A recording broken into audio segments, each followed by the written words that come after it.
Sit tight. Meaning, to wait patiently. Example, sit tight. The bus will come soon. Hang on. Meaning, to wait for a moment. Example, hang on, I'll be ready in 2 minutes. Wake up on the wrong side of the bed. Meaning, to feel grumpy or angry in the morning. Example, he woke up on the wrong side of the bed and was very quiet today. Feeling blue. Meaning, to feel sad. Example, I'm feeling blue because it's raining outside. Big deal.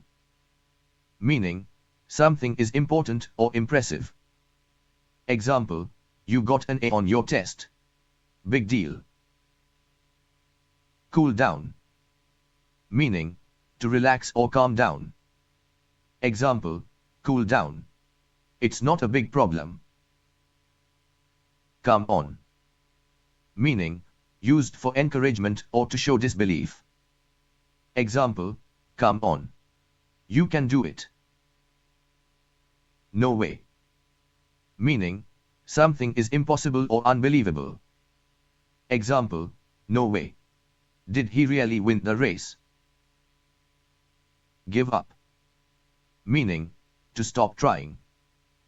Example, don't give up. Keep practicing English. Hang out. Meaning, to spend time with friends. Example, let's hang out at the park this evening.